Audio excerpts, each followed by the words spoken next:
নমস্কাৰ। আজি মই যিটো আপোনালোকৰ ভিডিঅ' আগবঢ়াইছোঁ, এই ভিডিঅ'টো আপোনালোকে সম্পূৰ্ণ চাব। জুবিন গাৰ্গে আচলতে ন্যায় পাবলৈ ইমান দিন কিয় লাগিছে, আৰু আজি 20-25 দিন পাৰ হৈ গ'ল, জুবিন গাৰ্গে এতিয়াও ন্যায় পোৱা নাই। আৰু সেই সন্দৰ্ভতে অখিল গগৈ ডাঙৰীয়াই কিছুমান বিস্ফোৰক তথ্য দাঙি ধৰিছে, আৰু এই তথ্যখিনি বহুত যুক্তিত আছে তেখেতৰ কথাখিনিত। আপোনালোকে সম্পূৰ্ণ ভিডিঅ'টো চাব, স্কিপ নকৰিব। আপোনালোকে চালে কথাখিনি বুজি পাব। আৰু কমেণ্ট বক্সত আপোনালোকে জাষ্টিছ ফৰ জুবিন গাৰ্গ লিখিবলৈ একদম নাপাহৰিব। আহক এতিয়া আমি ভিডিঅ'টোৰ মাজলৈ যাওঁ।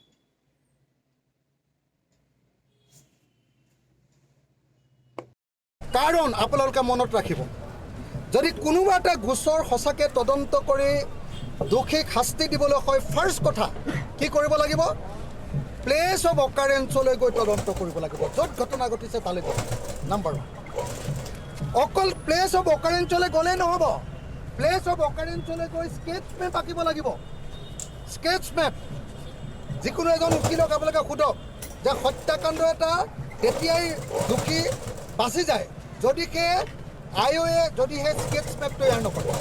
যিকোনো এজন পুলিচক সোধক, আপোনালোকে আইঅ'ক সোধক, যিকোনো এজন উকিলক সোধক যে হত্যাকাণ্ডৰ মানুহজন কেতিয়া বাচি যাব। ছাপ'জ মই কাৰোবাৰ এজন মানুহক মাৰি দিলোঁ, ছাপ'জ, কিন্তু মই নফচোঁ, যদিহে পুলিচে যিটো ঠাইত ঘটনা ঘটিছে সেইটো ঠাইৰ মেপ তৈয়াৰ কৰি গোটেই বস্তুটো কোৰ্টক প্ৰমাণ কৰিব নোৱাৰে। এতিয়া যদি নেযায়ে আৰু যদি তেওঁলোকক কৈ দিয়ে যে আপোনালোকে আমাক তথ্য দিয়ক, অকল CCTV কেমেৰা ফুটেজটো দিয়ক, তেতিয়াহ'লে ক'ত ফচিব? গতিকে প্ৰথম কথা তালৈ যাব লাগিব। নাম্বাৰ 2, তেওঁলোকে যাবতো লাগিবই, স্কেটছ আঁকিব লাগিব। স্কেটছ মেপ বুলি কয়, সকলোৱে জানে যে হত্যাকাণ্ডৰ কাৰণে অপৰিহাৰ্যভাৱে কৰিবলগীয়া কামটো হ'ল স্কেটছ মেপ। স্কেটছ মেপ যদি নাৰাখে তেতিয়াহ'লে তেওঁলোকে বেনিফিট অফ ডাউটত বেনিফিট লাভ কৰি যাব, বা অন্যান্য ধৰণৰ বেনিফিট তেওঁলোকে লাভ কৰিব, আৰু হত্যাকাণ্ড কৰা মানুহকেইজন বাচি যাব। তৃতীয়তে, অকল সেইটো কৰিলে নহ'ব। এই যে জুবিনদাৰ মৃত্যু হৈছিলে, যিজন মানুহে প্ৰথমতে মৃত্যু ঘটনাত উপস্থিত আছিলে, সেই গোটেইকেইজনৰ ষ্টেটমেণ্ট ল'ব লাগিব। অকল তেওঁলোকে ষ্টেটমেণ্ট ল'লে নহ'ব, তাৰপিছত যিকেইজন মানুহক তেওঁলোকে উঠাই আনিছিলে, পুলিচে ৰেস্কিউ কৰিছিলে, হয় ৰেস্কিউ টিম নহ'লে পুলিচে, তাক তেওঁলোকৰ ষ্টেটমেণ্ট ল'ব লাগিব। অকল ৰেস্কিউ টিমক ষ্টেটমেণ্ট ল'লে নহ'ব, এম্বুলেঞ্চত যদি উঠাইছিলে এম্বুলেঞ্চৰ ষ্টেটমেণ্ট ল'ব লাগিব। যিখন জাহাজ বা য়াটছত উঠাইছিলে সেই য়াটখনৰ কেপ্টেইন আৰু তাৰ কৰ্মচাৰীবিলাকৰ মানে হেৰি ল'ব লাগিব, ষ্টেটমেণ্ট ল'ব লাগিব। তাৰপিছত যি ডাক্তৰে চাইছিলে ডাক্তৰৰ হেৰি ল'ব লাগিব, যি ডাক্তৰে চাইছিলে তেওঁলোকৰ ল'ব লাগিব, আৰু যি মেডিকেল চাৰ্টিফিকেট দিছিলে, যি পষ্টমৰ্টেম ৰিপৰ্ট দিছিলে, তেওঁলোকৰো ষ্টেটমেণ্ট ল'ব লাগিব। আটাইবিলাকৰ ষ্টেটমেণ্ট ল'ব। যদি এইবিলাক ষ্টেটমেণ্ট নলয়, পৃথিৱীৰ কোনো গোচৰত কোনেও কাকো গ্ৰেপ্তাৰ কৰিব নোৱাৰে, কোনেও কাকো শাস্তি দিব নোৱাৰে। এতিয়া যিটো হৈ আছে সেইটো হ'ল কি জানেনে? সেইটো হ'ল তদন্ত সময়ছোৱাত কেইদিনমানৰ কাৰণে জেল হাজতত ৰখা, কেইদিনমানৰ কাৰণে জেলত, মানে জুডিচিয়েল হেৰি বুলি কয়, কাষ্টডি বুলি কয়, কোৰ্টৰ কাষ্টডিত মাত্ৰ কেইদিনমানৰ কাৰণে ৰখা। মই আপোনালোকক গেৰাণ্টি দিছোঁ, আৰু এইটো মই জুবিন গাৰ্গৰ সমাধি ক্ষেত্ৰত গেৰাণ্টি দিছোঁ। কি বুলি গেৰাণ্টি দিছোঁ? বৰ্তমান যিটো তদন্ত চলি আছে, এই তদন্তত জুবিন দাই ন্যায় নাপায়। মই আপোনালোকক গেৰাণ্টি দিছোঁ, এইটো হয় নে নহয় আপোনালোকে। তাৰ কাৰণটো কি? তাৰ কাৰণটো হ'ল মই আইনবিলাক পঢ়ি লৈছোঁ। তাৰ কাৰণটো কি? মোৰ জীৱনত 165টা কেছ হৈছে। মই 165টা কেছ এই যে যুঁজি আছোঁ, তাৰ অভিজ্ঞতাৰ পৰা মই কৈছোঁ যে জুবিন গাৰ্গৰ মৃত্যু বা হত্যাকাণ্ডৰ জগৰীয়াসকলে কোনোপধ্যে এইবাৰ শাস্তি নাপায়, তেওঁলোকৰ ওপৰত শাস্তি ঘোষিত নহয়, তেওঁলোকে ট্ৰায়েলত জিকি যাব।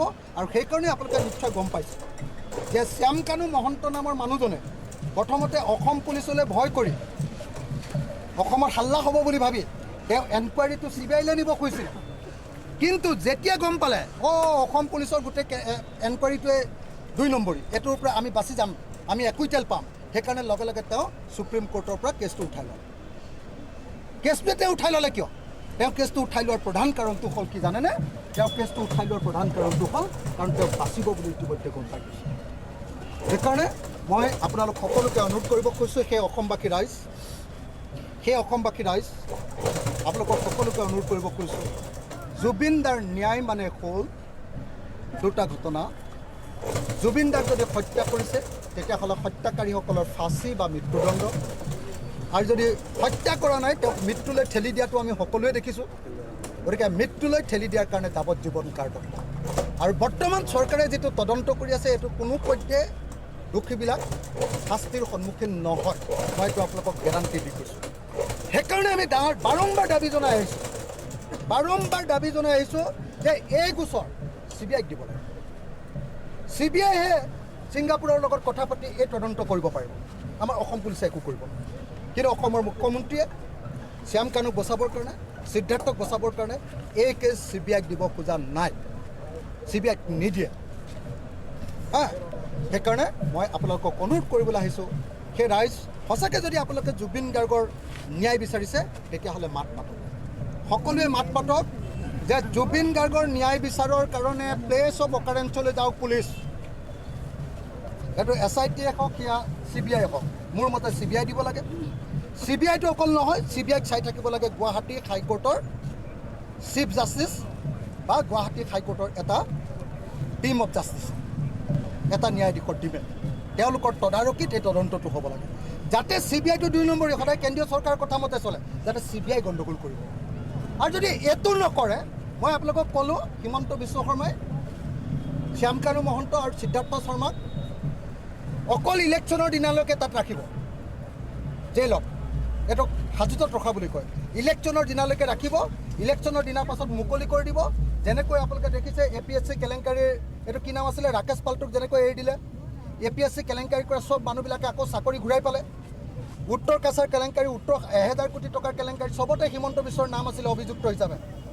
সেই আটাইবিলাকৰ সেই কেছবিলাকতো তেতিয়া অভিযুক্ত হিচাপে নাম উঠিছিলে সেই সময়ত, সেইবিলাক কেছতো আপোনাৰ আৰিজ খানেও মুক্তি পাই গ'ল। এনেকৈ হিমন্ত বিশ্ব শৰ্মাই চবকে বচাই আছে। যদি জুবিন গাৰ্গৰ কেছত বচাব নোৱাৰে তেতিয়াহ'লে CBI এনকুৱাৰী দিয়ক আৰু প্লেচ অফ অকাৰেঞ্চলৈ গৈ তদন্ত কৰাৰ ব্যৱস্থা কৰক। এইখিনি কথাকে ক'লোঁ। আপোনালোকে কোনোবাই কৈ আছে যে ৰাজনীতি কৰা মানুহবিলাকে মাতিব নালাগে। মইতো ৰাজনীতি ফাজনীতি বৰকৈ নকৰোঁৱে, মই এনেই যদিও পাৰ্টিত আছোঁ এই ধান্দা ফান্দা নাই। মই দীৰ্ঘদিন গোটেই জীৱন ধৰি অকল আন্দোলন কৰি আহিছোঁ। এজন এক্টিভিষ্ট মানে বুজি পাই নহয় জানো, এক্টিভিষ্ট বা আন্দোলনকাৰী বা সংগ্ৰামী হিচাপে মই দাবী উত্থাপন কৰিছোঁ যে এই গোচৰ CBIক দিব লাগে, এই গোচৰ একদম ঠাইত গৈ তদন্ত কৰিব লাগে, এই গোচৰৰ স্কেটছ মেপ তৈয়াৰ কৰিব লাগে, এই গোচৰৰ একদম যোনে বস্তু মানে মানুহক উঠাই নিছিলে তেওঁলোকক গৈ ষ্টেটমেণ্ট ল'ব লাগে, এই গোচৰৰ কাৰণে চেণ্ট্ৰেল গভৰ্ণমেণ্টৰ পৰা প্ৰিভিয়াছ চেংচন ল'ব লাগে, এই গোচৰৰ কাৰণে তদন্তকাৰী সংস্থা হিচাপে CBIক দিব লাগে। আৰু এই গোচৰত এটা আটাইতকৈ ডাঙৰ কথা ক'বলৈ পাহৰি গৈছোঁ, কি কয় শ্যাম কানু মহন্তক পইচা দিছিলে কোনে মিটিং কৰিবলৈ, তেওঁলোকতো ফচিব লাগে। কোনে দিছিলে জানেনে? এক্সটাৰ্নেল এফেয়াৰ্ছ মিনিষ্টাৰ পবিত্ৰ মাৰ্ঘেৰিটাহঁতৰ ডিপাৰ্টমেণ্ট। এতিয়া পবিত্ৰ মাৰ্ঘেৰিটা একদম ধোৱা তুলসীৰ পাত হৈ ইয়াত ঘূৰি আছে, কিন্তু এই একদম মই দেখিছোঁ নৰ্থ ইষ্ট কি বুলি কয় এইটো নৰ্থ ইষ্ট ইণ্ডিয়া ফেষ্টিভেলৰ একদম এডভাৰটাইজত স্পষ্টকৈ লিখি থোৱা আছে যে এই ফাংচনটো প্ৰেজেণ্ট কৰিছে 2টা সংস্থাই। এটা হ'ল external affair minister government of India আৰু আনটো হ'ল কি কয় ছিংগাপুৰত থকা ভাৰতৰ হাই কমিশ্যন। আৰু আপোনালোকক মই দেখুৱাই দিওঁ, এইটো ইয়াত জুবিন গাৰ্গৰ ফটো লৈ চাওক, নৰ্থ ইষ্ট ইণ্ডিয়া ফেষ্টিভেলৰ জুবিন গাৰ্গৰ ফটো লৈ আপোনালোকে নিজে চাওক যে এইটো জুবিন গাৰ্গৰ ফটো লৈ এডভাৰটাইজ কৰিছে। এয়া হ'ল আমাৰ ভাৰত চৰকাৰৰ এইটো অশোক চক্ৰ হয়নে, ministry of external affairs government of India, high commission of India Singapore presence লিখিছেনে? তাৰপাছত এইটো অসম চৰকাৰ চব গভৰ্ণমেণ্ট অফ আছাম, অশোক চক্ৰ গভৰ্ণমেণ্ট অফ মিজোৰাম, আৰু এয়া কোন?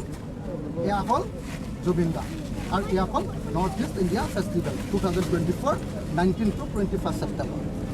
তাৰমানে এই গোটেই পইচাটো দিছে এক্সটাৰ্নেল এফেয়াৰ্ছ মিনিষ্ট্ৰী বা প্ৰেজেণ্ট কৰিছে, আৰু অসম চৰকাৰে পইচা দিছে এতিয়া অকল শ্যাম কানু আৰু অকল সিদ্ধাৰ্থ শৰ্মা তাত দেখুৱাই আছে, আৰু সিহঁতকো বচাই দিব কাৰণ এওঁলোক নিজে চৰকাৰী জড়িত আছে এই ফাংচনটো।